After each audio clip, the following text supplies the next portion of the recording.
የአንድ ሀገር ሉዓላዊነት የሚከበረውና በዓለም አቀፍ መድረክም የሚሰማ ድምፅ ሊኖራት የሚችለው በውስጥ አቅሟ ስትጠነክር ብቻ ነው።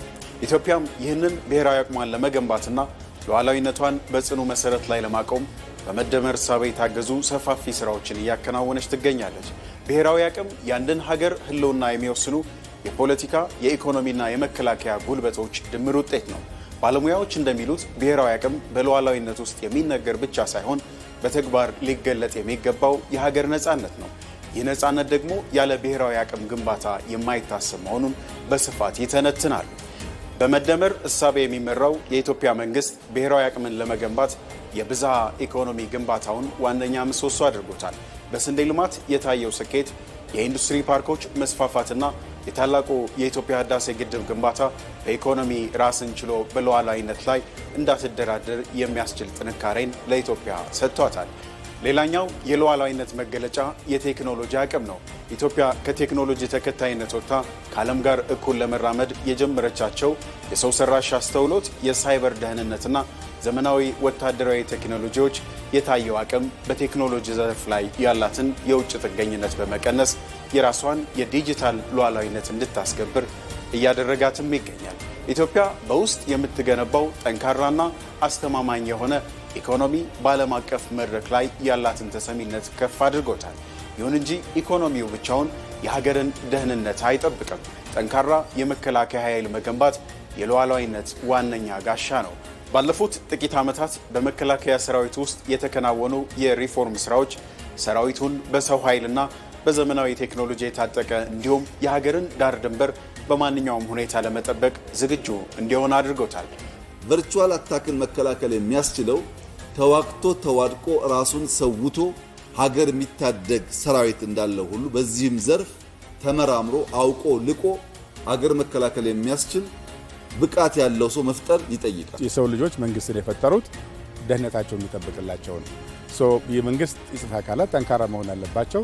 ይህን ለማድረግ ሪፎርም ተካሂዶ በጥንካሬ ሂደት ላይ ነው ያሉት። ለራስም ለሌላው መትረፍ የሚያስችል አቅም ገንብተዋል። ይሄኛው ዝግ መንገድ ያሳያል። አፈንግጦ ለሚሄድ መመለሻ አቅም ይሆናል። ዝግ መንገዱን ካሳዩ በኋላ ደግሞ ፈቃደኛ የሚሆነውን ማምጫ በር ያስፈልጋል። ከገባ ደግሞ ማቆያ፣ ሰላም፣ ልማት ያስፈልጋል። የዚህ ድምር ውጤት ነው ኢትዮጵያ ያይዛቻቸው። በዚህ መሰረት ባለፉት 3 ዓመታት በሁሉ መንገድ በመሻሻል ላይ ነው ያለነው። ከነዚህ ጥንካሬዎች ጎን ለጎን ሀገራዊ አንድነት ለብሔራዊ አቅም ግንባታ የጀርባ አጥንት ነው። ልዩነቶችን በውይይቶች መፍታትና በጋራ የሀገር ጉዳዮች ላይ መስማማት ለውጭ ኃይሎች ጣልቃ ገብነት ቀዳዳ እንዳይኖር የሚያደርጉ ዋነኛ መሳሪያውም ይኸው ሀገራዊ አንድነትን መገንባት ነው። በተለይም በዓለም አቀፍ የዲፕሎማሲ መድረኮችና ስብስቦች ውስጥ ኢትዮጵያ እያሳየች ያለችው ተሳትፎ የኢትዮጵያን ብሔራዊ ጥቅም ከማስጠበቁም ባለፈ በአህጉራዊና ዓለም አቀፋዊ ጉዳዮች ላይ የራሷን አጀንዳ የማስፈጸም አቅሟን እያሳደገች ትገኛለች።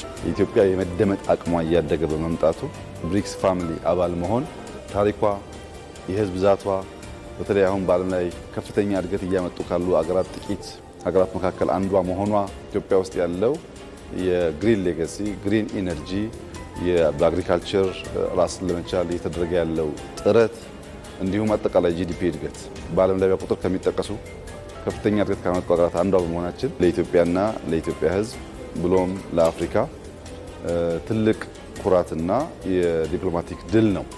በአጠቃላይ መንግስት እየተከተለ ያለው ብሔራዊ አቅምን የማሳደግ ስትራቴጂ ኢኮኖሚውን በማፈርጠም ቴክኖሎጂን በመቆጣጠርና ህዝባዊ አንድነትን በማጠናከር የማይደፈር ሉዓላዊነት ያላትና በቀጠናው ተፈላጊነቷ የተረጋገጠ ኢትዮጵያን ለመፍጠር አዲስ ምዕራፍ ተከፍቷል። እንቀጥላለን። ወደ ሌላኛው ዘገባችን የምናልፈው የኢትዮጵያን ብሔራዊ ጥቅም ለማስጠበቅ የሁሉም ዜጋ በጋራ መቆምን ይጠይቃል። አዎ የብሔራዊ ጥቅም መለኪያው ለሀገር መቆም መሆኑን በመገንዘብ ኢትዮጵያ በቀጠናውና በዓለም አቀፍ ግንኙነቷ የሚኖራትን ተጋላጭነት ለመቀነስ ብሔራዊ ጥቅሞቿን ማስጠበቅ እንደሚገባ ደግሞ ምሁራን ይገልጻሉ። ዮሐንስ ፋንታው ተጨማሪ ይዟል። በኢትዮጵያ ሀገረ መንግስት ለብሔራዊ ጥቅሞች በብሔራዊ ስሜት የተቃኘ ፖሊሲን አለመከተል በልዩ ልዩ ዘመናት ኢትዮጵያን እንደ ሀገር እንዲሁም ኢትዮጵያውያንን እንደ ዜጋ ብዙ ዋጋ አስከፍሏል። ብሔራዊ ጥቅም መላው ኢትዮጵያውያንን በጋራ የሚያሰባስብ የአንድነት ድርና ማግ ሆኖ ሳለ ቋንቋን፣ ሃይማኖትን እንዲሁም ርዕዮተ ዓለማዊ ልዩነቶችን ባስቀደሙ የፖሊሲ አካሄዶች ምክንያት ኢትዮጵያ እንደ ሀገር ብሔራዊ ጥቅሞቿን በሚፈለገው ልክ ሳታስከብር ቆይታለች። ኢትዮጵያን ብሔራዊ ጥቅም በምንልበት ጊዜ ኢትዮጵያውያኖች በሙሉ ማለት ነው። ይሄ ምን ማለት ነው? መለኪያው ዜግነት ነው። ከጾታ በላይ ነው። ከሃይማኖት በላይ ነው።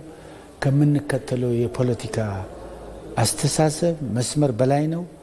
ከርዕዮተ ዓለምም ካለ ማለት ነው በላይ ነው የሚሆነው ማለት ነው። ከዛ በላይ በሀገር በዜግነት ብቻ የምንተገብረው ነገር ነው። ኢትዮጵያ በባለ ብዙ ወገንና በሁለትዮሽ መድረኮች በህዳሴው ግድብ ምክንያት የደረሱባትን ጫናዎች በዜጎች ህብረትና ለብሔራዊ ጥቅም በጋራ በመቆም መመከት ትችላለች። ብሔራዊ ጥቅምን የማስጠበቅ መገለጫዎች ውስጥም አንዱ ይህ ነው። በተባበሩት መንግስታት ድርጅት የጸጥታ ጥበቃ ምክር ቤት፣ በአረብ ሊግ፣ በአፍሪካ ህብረት፣ በተፋሰሱ ሀገሮች፣ በሌሎችም ሀገሮች ዘንድ ጸረ ህዳሴ ግድብ ፕሮፓጋንዳ ሲደረግ ነበር የነበረው። የህዳሴ ግድብ የግብፅን ህዝብ ይጎዳል፣ የህዳሴ ግድብ የግብፅን ጎሮሮ ይዘጋል፣ እንደዚህ ወዘተ እየተባለ ሲባል የነበረው ነገር ኦልሬዲ ከሽፎ ግድቡ በህዝባችን የጋራ ጥረት የተሳካበት ሁኔታ ነው ያለው። የብሔራዊ ጥቅምን ማስከበር ማለት አንዱ እሱ ነው። እንደ ሀገር የጋራ መጠቀሚያ የሆኑ ሀብቶችን አለማስከበር በእያንዳንዱ ዜጋ ኑሮ ላይ ተጽዕኖ የሚያሳድር ነው። ኢትዮጵያ ከባህር በር በኢፍትሐዊ መንገድ መገለሏም ዘርፈ ብዙ ጉዳቶችን አምጥቷል። ኢትዮጵያ ወደቧን ባልተገባ ሂደት አሳልፋ ሰጥታ እንደ ኢትዮጵያዊ እያንዳንዱ ኢትዮጵያዊ ዋጋ እየከፈለበት ነው። መንግስት ብቻ አይደለም፣ ናሽናል ሶቨሬኒቲያችን ብቻ አይደለም፣ ቴሪቶሪያል ኢንቴግሪቲያችን ብቻ አይደለም፣ ናሽናል ኢንተረስታችን ብቻ አይደለም አፌክት የተደረገው። እያንዳንዱ ኢትዮጵያዊ በየቀኑ አፌክት ይደረጋል ማለት። ከውጪ ለሚገባ ኢምፖርት በሙሉ ተጨማሪ ወጪ ያወጣል ማለት። ለኢንፍሌሽን ለኑሮ ውድነት ሜጀር ኮንትሪቢዩተር ነው። ከወደብ መገለላችን ያመጣው ኮንሲኩዌንስ ነው። ኢትዮጵያ የባህር በርን በሰጥቶ መቀበልና ዓለም አቀፋዊ ሕጎችን መሰረት ባደረገ መልኩ በእጇ ለማስገባት እየሰራች ቢሆንም ከተለያዩ ወገኖች አፍራሽ ቅስቀሳዎች እየተደረጉባት ይገኛሉ። ኢትዮጵያ ይህን የባህር ጥቅም የባህር በር እንዳታገኝ ይህን ብሔራዊ ጥቅሟን እንዳታስከብር የተለያዩ ቅስቀሳዎች አፍራሽ ቅስቀሳዎች ኦልሬዲ የተጀመሩበት ሁኔታ ነው ያለው። ኢትዮጵያ የባህር በሩን ለማግኘት እየፈለገች ያለው በሰላማዊ መንገድ ነው፣ በሰጥቶ መቀበል መንገድ ነው፣ ዓለም አቀፍ ሕግን መሰረት ባደረገ ሁኔታ ነው። ግን ሌሎች ወገኖች ይህን የኢትዮጵያን ብሔራዊ ጥቅም የሚጻረሩት ኢትዮጵያ ጎረቤት ሀገር ለመውረር ጎረቤት ሀገሮችን በጉልበት ለመያዝ እንደምትፈልግ አድርገው በመሳል በኢትዮጵያ ብሔራዊ ጥቅም ላይ እየዘመቱ ያለበት ሁኔታ ነው ያለው። ይህም እንግዲህ አንዱ ሌላው መገለጫ ነው። መላው ኢትዮጵያውያን ብሔራዊ ጥቅሞቻቸውን በጋራ ሆነው ማስከበር ካልቻሉ ኢትዮጵያ በቀጣናውም ሆነ በዓለም አቀፍ መድረኮችና ግንኙነቶች ተጋላጭ ሀገር ትሆናለች።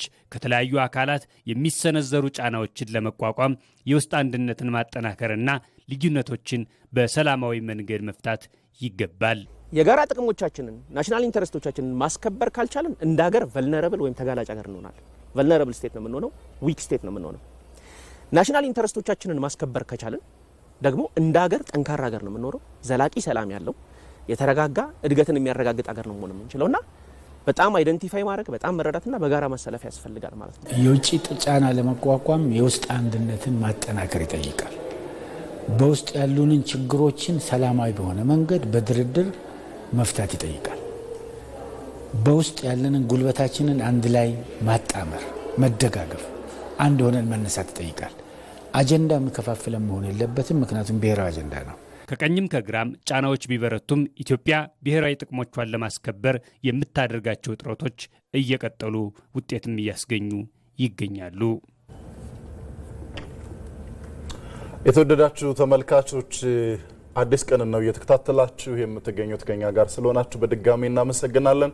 የአጀንዳ ጉዳያችን ላይ ነው ያለነው። አሁን ደግሞ እንግዶችን ጋብዘን መረጃዎችን እናጋራችኋለን።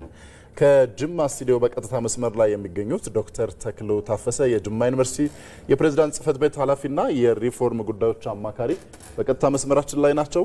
ከእርሳቸው በተጨማሪ ደግሞ የታሪክ ተመራማሪና የፖለቲካ ተንታኝ ዶክተር ኢብራሂም ሙሉሻ ከቆይታ በኋላ የሚቀላቀሉልን ይሆናል። ወደ ዶክተር ወደ እርስዎ ነው የምንመጣው። ለጊዜዎት እናመሰግናለን። ቀዳሚ የምናደርገው ሀሳባችን በተለይ በኢትዮጵያ ታሪክ ውስጥ ስንመለከት በኢኮኖሚም ሆነ በሌሎች ጉዳዮች ላይ ዝቅተኛ የሆነ አቅም በመገንባታችን ብሔራዊ ጥቅምን በማስከበር ረገድ ያጣነው ነገር ምንድነው ማለት እንችላለን? አመሰግናለሁ ለዚህ ስለጋበዛችሁን።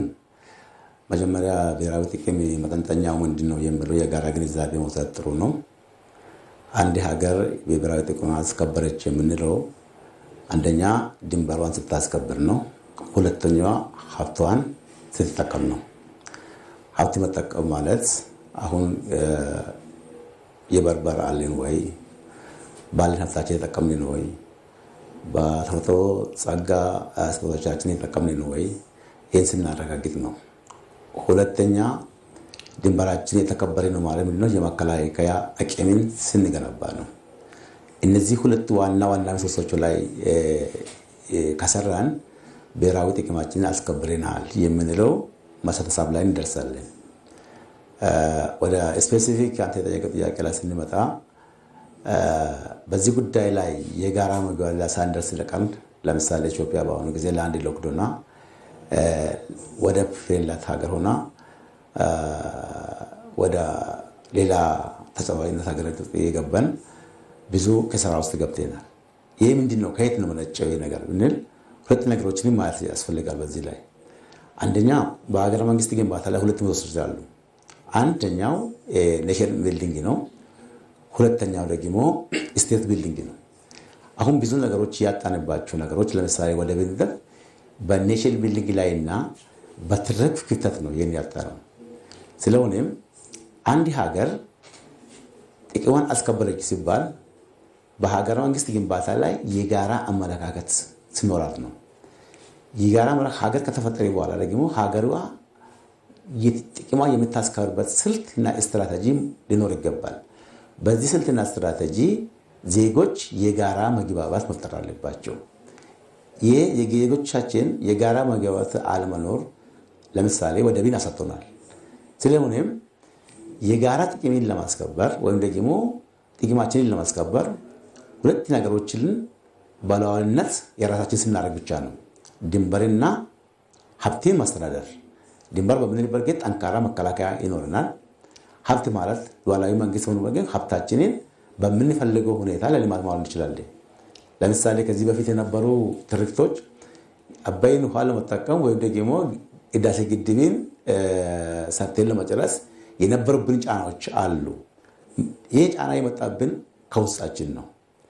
ከውስጣችን ባለው ክፍተት በዜጎቻችን ላይ የዜጎች ግንባታ ላይ ወይም ደግሞ ኔሽን ቢልዲንግ ላይ በትክክል ስላልሰራን የውጭ ጣልቃ ገብነት ጫና ፈጥሮብናል።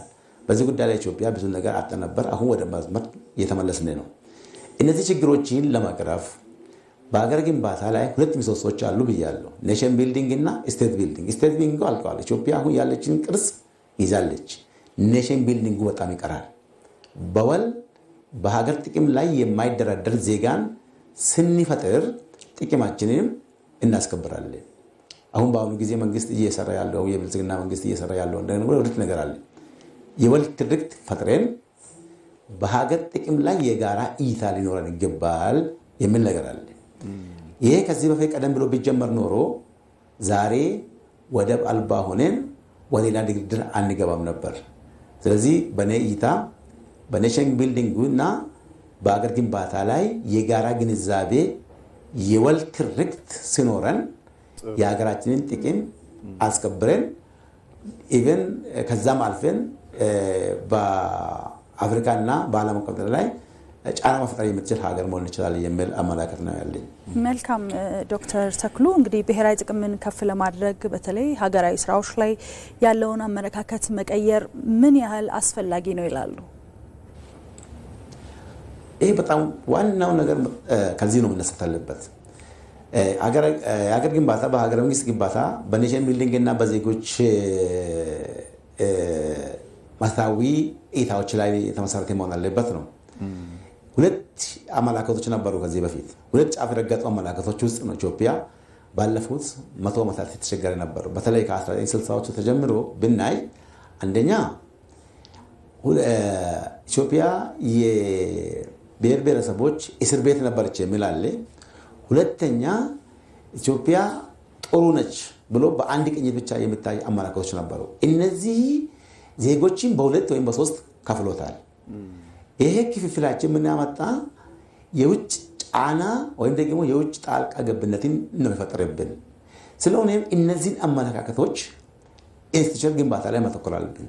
ዜጋ ግንባታ ላይ ማተኮር አለብን። በሀገር ጉዳዮች ላይ የጸና አቋም ያለው ጄኔሬሽንም ስንፈጥር እነዚህ አመለካከቶችን ስንቀይር መንግስትም መጣ መንግስትም ተቀየረ፣ ፓርቲ መጣም አዲስ ፓርቲ መጣ ወይም ተቀየረ፣ በሀገር ግንባታ ላይ በሀገር አንድነት ላይ በሀገር ሉዓላዊነት ላይ አንድ አይነት አመለካከት ይዞ የሚጓዝ ዜጋ መፍጠር ያስፈልጋል። ስለዚህ አሁን የተጀመሩት የወል ትርክትን እውን በማድረግ የነበሩትን ዋልተረገጥ አመለካከቶችን ወደ ማዕከል በማምጣት የሀገራችንን ሉዓላዊነትን ከፍ የምናደርግበት ጊዜ አሁን ነው ብዬ አምናለሁ። ጥሩ ዶክተር፣ የኢትዮጵያን ብሔራዊ ጥቅም ለመገንባትና ሉዓላዊነቷን ለማጽናት በብልጽግና መንግስት የተጀመሩ ስራዎች አሉ። በኢኮኖሚ ደረጃ ብናይ ሰፋፊ ስራዎች እየተከናወኑ ነው የሚገኙት። በሰላምና ደህንነት ተቋማትን በመገንባት ረገድ እየተሰሩ ያሉ ስራዎች በጣም ከፍተኛ ናቸው። በዲፕሎማሲ ዘርፉም ካየ ነው እንደዚሁ ሀገርን ወደ ቀደመ ክብሯ የሚመልሱ ስራዎች እየተሰሩ ነውና በዚህ ረገድ የተጀመሩ ስራዎችን እንዴት ነው የሚያዩዋቸው? እነዚህስ ወዴት ያሻግሩናል ማለት እንችላለን? በጣም ጥሩ ነው። የብልጽግና መንግስት የብልጽግና ሂሳብ የመደመር ሂሳብ ነው። የመደመር ሂሳብ ምንድነው? ዜጎች በሀገራቸው ላይ የትም ቦታ ሆኖ አንድ አይነት አመለካከት ሆኖ እንዲሳተፉ የሚል መሪን ይዞ ወደ ስራ የገባም ነው። ባለፉት 7 ዓመታት ብዙ ለውጦች መጥተዋል። የመደመር ሂሳብ መጀመሪያ መረዳት ነው። ኢትዮጵያን ተጽዕኖ ፈጣሪ ሀገር ለማድረግ እንደመር ማለት ምንድነው? ወደ አንድነት መጥተን የወል ትርክት እንዲኖረን፣ አስተሳሳሪ ትርክት እንዲኖረን፣ በሀገር ድንበር የጋራ አመለካከት እንዲኖረን፣ በሀገር ሰንደቅ ዓላማ ላይ የጋራ አመለካከት እንዲኖረን፣ በሀገር ሉዓላዊነት ላይ የጋራ አመለካከት እንዲኖረን የሚል ጽንሰ ሀሳብ ይዞ ነው የብልጽግና መንግስት የመጣው። በዚህ ጉዳይ ላይ ብዙ ዲፕሎማቲክ ስራዎች ተሰርተዋል። ለምሳሌ ከዚህ በፊት ስለ ወደብ መናገር አንችልም ነበር። ዛሬ ከኛም አልፎ የዓለም አጀንዳ ሆነዋል። አንድ ግብ ነው። ከዚህ በፊት አባይ ወንዝን ለመጠቀም በጣም ተቸግረን ነበር። አሁን ግን ጨርሰን ወደ ሌላ ምዕራፍ ውስጥ ገብተናል። በሌላ በኩል የተለያየ ፖለቲካ እይታ ያላቸው ወደ አንድ መድረክ እየመጡ ነው። ይሄ አንድ ሌላ ትልቅ ነገር ነው። አሁን እነዚህ ነገሮች ኢንስቲትዩሽናላይዝ ማድረግ አለብን። ኢንስቲትዩሽናል ማድረግ ማለት ነው ዜጎች በዚህ ላይ መሰባሰብ አለባቸው። የተለያየ ፖለቲካ አመለካከት ቢኖረንም ኢንስቲትዩሽናላይዝ እንደሆነ በሀገራችን ጉዳይ ላይ አንድን አመለካከት ይዘን በምንልበት ጊዜ ከኛ ቀጥሎ የሚመጣ ጄኔሬሽንም በዚህ እሳቤ ነው የሚያድገው። ስለሆነም በዚህ እሳቤ የአስተሳሰሪ ትርክቶችን ገንብተን በሀገር ሉዓላዊነት ላይ በዳር ድንበራችን ማስከበር ላይ ብሔራዊ ጥቅሞቻችን ላይ የጋራ ግንዛቤ በሚኖርበት ጊዜ ተሰሚነትም እናገኛለን። ባለፉት ጊዜ የተጀመሩት ከህዳሴ ግድብ ግንባታን ጀምር አሁን ስለ ወደብ ጥያቄዎች ላይ መጥተናል። ቴክኖሎጂ አርቲፊሻል ኢንተለጀንስ ፍሮንት ላይ መጥተናል። ቴክኖሎጂ አጠቃቀም ላይ ጥሩ ነበር። ቱሪዝም አትራክት በማድረግ ላይ ጥሩ ደረጃ ላይ ደርሰናል። እነዚህ የምናስቀጥለው ኢንስቲትዩሽናላይዝድ የሆነ የሀገር ግንባታ ወይም ደግሞ የዜጋ ግንባታ ላይ መስራት አለብን። አሁን የተጀመሩትም በሰፊው መቀጠል አለብን ማለት ነው። ከዚህ አንጻር የጸና ሉዓላዊነታችንን አስከብረ የምንቀጥልበት ምዕራፍ ውስጥ እንገባለን ብዬ አምናለሁ። እናመሰግናለን። በጣም ለጊዜዎት እጅግ አድርገን ነው የምናመሰግነው። መልካም ጊዜ ይሁንልዎት። ተመለስን። የተወደዳችሁ ተመልካቾቻችን አስቀድመን ወደ አስተዋወቅናችሁ ስቱዲዮ ወደሚገኙት እንግዳችን እናልፋለን። እንግዳችን እንግዲህ የታሪክ ተመራማሪና የፖለቲካ ተንታኝ ዶክተር ኢብራሂም ሙሉሸዋ ናቸው። ዶክተር ስለ ጊዜዎት እናመሰግናለን። አመሰግናለሁ። እኔም ቴንክ መልካም። እንግዲህ በተለይ በሀገራዊ ጉዳይ የጋራ መግባባትን መፍጠር፣ በጋራ መቆም ሀገራዊ አቅምን ለመገንባት ምን ያህል አስቻይ ሁኔታን ይፈጥራል ይላሉ? እሺ፣ በጣም አመሰግናለሁ። እንግዲህ አገር ሲባል ከዚህ ከተፈጥሮ ከአለን ሀብት ባሻገር ሰው ነው። የሰዎችን ኃይል ማሰባሰብ ነው። ሰዎች በአንድ አቋም ሆነው እንደ አንድ ሆነው ሲሰሩ ትልቅ ደረጃ እንደሚደርሱ እናውቃለን። ይሄ ያደጉ ሀገሮች ትልቁ ነገራቸው ምንድነው? ሀብታቸውን በተለይ የሰው ሀብታቸውን አንድ በማድረግ ለሆነ ዓላማ ሰውን ማሰለፍ ነው። በዚህ የተነሳ አገር እንደ አገር እንዲቆም ከነ ልዩነቱ ማለት ነው የሆኑ ምን ቆምባቸው ፒላሮች ያስፈልጋሉ፣ ምሰሶዎች ያስፈልጋሉ። እነዛ ምሰሶዎች ላይ አንድ ላይ ካልቆመን እነዛ ምሰሶዎች ከሌሉ ኢቭን የምንስማማበት ቀርቶ ማንስማማባቸው ነገሮች ራሱ ለመወያየት ለመከራከር ራሱ ቦታ አይኖረንም። ስለዚህ በአንድ ላይ በተወሰኑ ነገሮች አገራዊ ይሄ ምን ይባላል?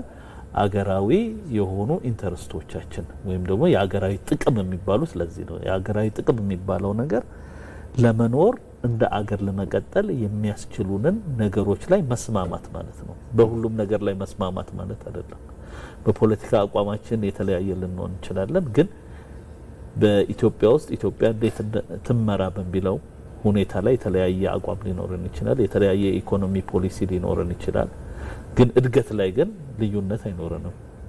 መንገዶቹ ላይ ልዩነት ሊኖረናል። በዚህ የተነሳ እንደ አገር በምንስማማባቸው ነገሮች መኖር አለባቸው። መጀመሪያ እነዚህ ላይ ልዩነት መኖር የለበትም። እነዚህ ኢንተረስቶቻችን ላይ እነዚህ አገራዊ ጥቅሞቻችን ላይ ማለት ነው። በዚህ የተነሳ ነው ሰዎች ሰብሰብ ብለው እንደ አገር ሁሉንም ሀብታቸውን ወደ ተወሰነ መንገድ ቻናል ማድረግ አለባቸው፣ ማስሄድ አለባቸው። በዚህ የተነሳ ኃይል እንፈጥራለን፣ ሲነርጂ እንፈጥራለን። ይሄ የተፈጠረው ኃይል ነው አዲስ ነገር የሚፈጥረው፣ ልማት የሚያመጣው፣ አገርን ወደ ተሻለ መንገድ የሚያሻግረው የሚያስቀጥለውም ማለት ነው። በዚህ የተነሳ የህልውናችን መሰረት በሆኑ ነገሮች ላይ በተለይ መግባባት አለብን ብዬ አምናለሁ። ጥሩ። አሁን የተለያዩ ጥያቄዎች በተለይ ኢትዮጵያም በተለያየ መንገድ በአሸናፊነት ልትወጣቸው የሚገቡ ትልልቅ የህልውና ጉዳዮች ወደፊት እየመጡ ነው ያሉት። እነዚህን ለማረጋገጥ ደግሞ ብሔራዊ አቅምን መገንባት አስፈላጊ እንደሆነ ብዙ ጊዜ ይነሳል። በተለይም የባህር በር ጥያቄ አሁን የትውልዱ ጥያቄ ሆኖ መጥቷል። ይህንን በድል ለማጠናቀቅ ብሔራዊ አቅምን መገንባት ምን ያክል ፋይዳ አለው ማለት እንችላለን? በመጀመሪያ ደረጃ ኢንተረስቶቻችን ላይ ተግባብተናል ወይ የሚለውን ነገር መስራት አለብን። የባህር በር ጥያቄ የኢትዮጵያ የህልውና ጥያቄ ነው። የህልውና ጥያቄ ያደረጉት ነገሮች ደግሞ ብዙ ናቸው። በመጀመሪያ ደረጃ የታሪካዊ ባለቤትነት ጥያቄ ነው የሚነሳው። በታሪካችን ከባህር በር ጋር የተያያዙ ትግሎች ነው ያሉብን ብዬ ነው ማምነው የኢትዮጵያን ታሪክ ስናይ። ምክንያቱም የኢትዮጵያ ታሪክን በደንብ ወደ ኋላ ስናይ የኢትዮጵያ ስልጣኔዎች ከባህር በር ጋር የተቆራኙ ናቸው። የአክሱማይት ስልጣኔ ስንል እኮ ስለ አዶሊስ ነው የምናወራው፣ ስለ ባህር በር ነው የምናወራው። የአክሱማይት ስልጣኔ ስናወራ ስለ ግንኙነት ነው የምናወራው። ባህር ለምን ነው የሚጠቅመን? አንደኛው ግንኙነት ነው። ይሄ ግንኙነት ምን ማለት ነው? በማህበራዊ ህይወታችን፣ በኢኮኖሚያዊ ህይወታችን፣ በፖለቲካዊ ህይወታችን ጋር ከሌሎች ጋር የምንተሳሰርበት መንገድ ማለት ነው ባህር በር። በዚህ የተነሳ ለምሳሌ ድሮ በዛሬ የመን በሚባለው አካባቢ ድሮ ኢትዮጵያ በዚህኛውም በዛኛውም ድንበር ያለውን ገዝተን እናውቃለን። ባህር በሩ ብቻ ሳይሆን በዛኛውም ባህር በሩ በዚህኛውም ባህር በር ራሱ የኛ ሆኖ ያውቃል። አሁን በዚህኛው ያለውን ስጡን ነው አይደለም ጥያቄው? ግን በዛኛውም ያለው ነበር። ምክንያቱም ይሄ በታሪክ ፕሩቭን ነው። ይሄ ያስከተላቸው ነገሮች አሉ። በኢትዮጵያ በባህል በሃይማኖት ክርስትና ስንል፣ እስልምና ስንል፣ አይሁድ ስንል እነዚህ በሙሉ ኢትዮጵያ ውስጥ የሚገኙት ዘሴም የሆኑ ሃይማኖቶች በዛኛውም ድንበር የሚገኙ የግንኙነት ውጤት ነው ማለት ነው። በኢኮኖሚ አንጻር ኢቭን ከክርስትናና ከእስልምና ከአይሁድ ውጭ ያሉ አምልኮቶቻችንን ስናይ እዛ አካባቢ የመን አካባቢ ያሉትና እዚህ አካባቢ የሚመለኩት አንድ ነበሩ። በዚህ የተነሳ ኢትዮጵያ ለየት የሚያረጋት እንደው ከሌሎች አፍሪካ አገራት እንደው አንዱ ይለያታል ተብሎ የሚገመተው በታሪክ የባህር በር ብቻ ሳይሆን የአፍሪካ መግቢያ በር ነች። ይሄ ደግሞ በታሪካዊ እንትናችን ላይ ከዛስ በኋላ የመጣው ታሪክ በመካከለኛው ምስራቅ ስለ ባህር በር ምንም ጥያቄ የለም ነበር። ዘይላ የሚባለው ዛሬ በርበራ የሚባለው አካባቢ የመካከለኛ የሙስሊም ሱልጣኔት ከኢትዮጵያ ከዚህ ከሸዋ ይገዙት የነበረ ቦታ ነው። አዶሊስ የአክሱም ነው። ከዛ በኋላ ምንድነው ባህር በር ያሳጣን ቢባል ኮሎኒያሊዝም ነው። አፍሪካን ለመቀራመት 1884 ላይ በርሊን ኮንፈረንስ የሚባል የአፍሪካ ዘ ስክራምብል ፎር አፍሪካ ብለው አፍሪካን የመቀራመት ስምምነት በአውሮፓውያን መካከል ሲነሳ ትልልቅ የሚባሉ አገሮችን አንደኛ ያስዋጧቸው ነገር ትልልቅ ሪሶርሶቻቸው ማሳጣት ነው። አንደኛው የባህር በር ነው። በዚህ የተነሳ ጣሊያን በ1896 አውሮፓ ላይ እንደ አውሮፓዊ አቆጣጠር አድዋ ላይ ሲሸነፍ አንድ ነገር ግን ለአጼ ሚኒሊክ ይዘጋል፣ ኤርትራን ያስገነጥላል። በዚህ የተነሳ ኢቭን የባህር በር ያጣ ነው በኮሎኒያሊዝም እንጂ ኢቭን የኮሎኒያሊዝም የቅኝ ግዛት ውጤት ነው ባህር በር ያሳጣን። ከዛስ በኋላ ኮሎኒያሊዝም 1950ዎቹ 60ዎቹ ጣሊያን ሲሸነፍ የባህር በራችን ተመለሰ። ኮሎኒያሊዝም ሲሸነፍ ነው የተመለሰው። ከዛ በኋላ ደግሞ እንግዲህ አሁን ኤርትራን የያዘው አካል ሲዋጋ ለ40 አመት ሲዋጋ ቆይቶ በመጨረሻ ላይ በ1983 በእኛው ጥፋት በእኛው ውሳኔ ትክክለኛ ባልሆነ ውሳኔ ኢትዮጵያ የባህር በሯን እንድታጣ ተደረገ። እዚህ ሁሉ ውስጥ ግን ኢትዮጵያ የባህር በር እንድታገኝ ትግሎች ነበሩ። ሁሉ ጊዜ የምለው አለ 1983 እስከ 87 በተለይ የኢትዮጵያን ጋዜጦች ብናነብ ስለ ኢትዮጵያ የሚጨነቁ ሰዎች የጻፏቸው ብናይ በሙሉ የባህር በራችን ለምን ተሰጠ ነው። የኛ ኮንሰንሰስ ሳይኖር ልክ ነው። ምናልባት ዶክተር እዚህ ጋር ለአንዱ በጣም ለማንሳት የፈለግነው የባህር በርና ሌሎች የትውልድ ጥያቄዎች አሉ አሁን ገፍተው የመጡ መመለስ ያለባቸው።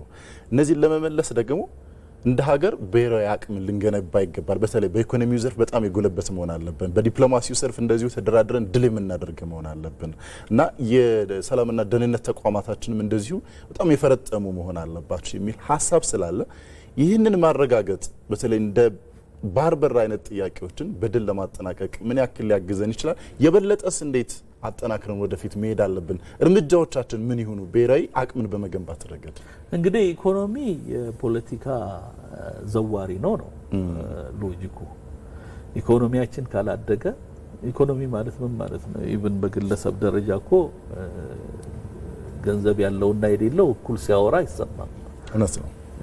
ስለዚህ የኢኮኖሚ እድገት በዓለማችን ላይ በነገራችን ላይ የኢኮኖሚ እድገት ካለ ፓወር ካለ የማይጠየቁ ነገሮችም ይጠየቃል። ዛሬ አሜሪካ ቬኔዙዌላን መሪውን ይዛ ስትሄድ ምንድነው ሎጂኩ?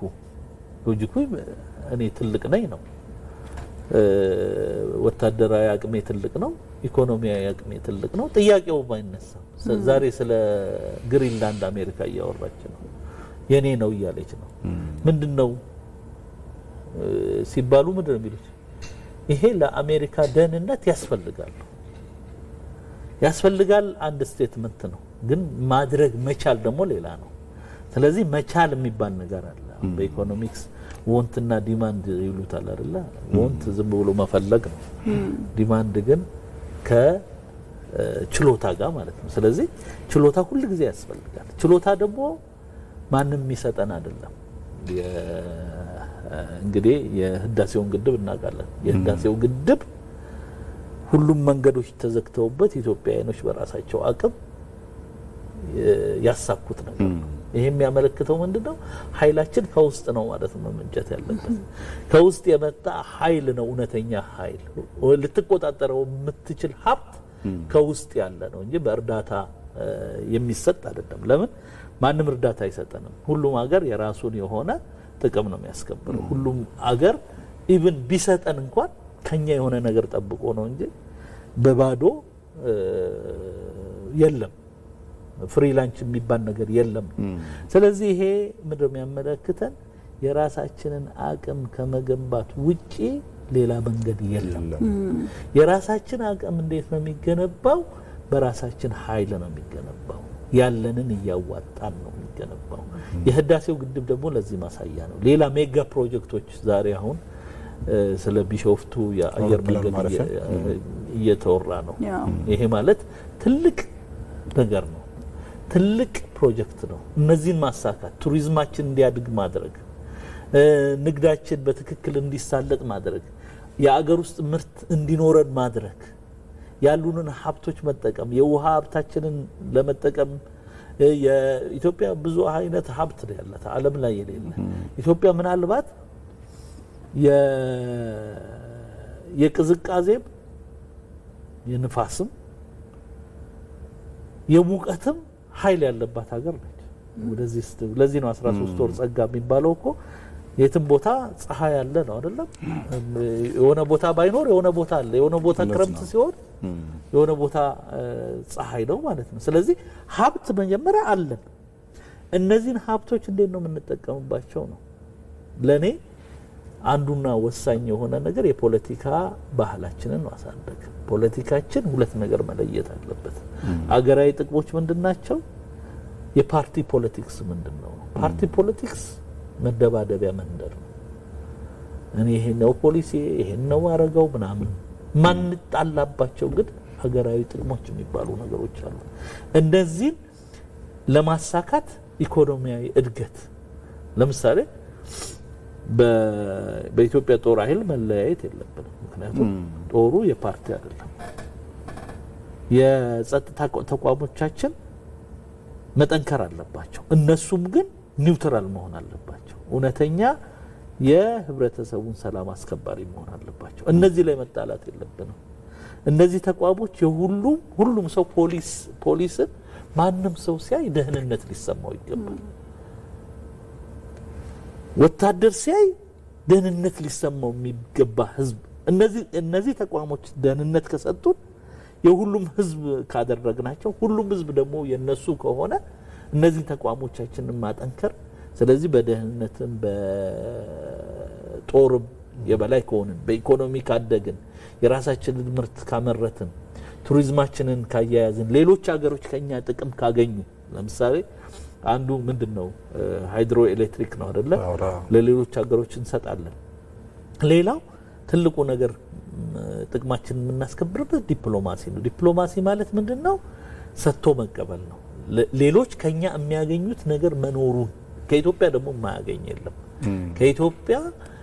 ኢትዮጵያ ሰጪ እንጂ ተቀባይ ሀገር አይደለም።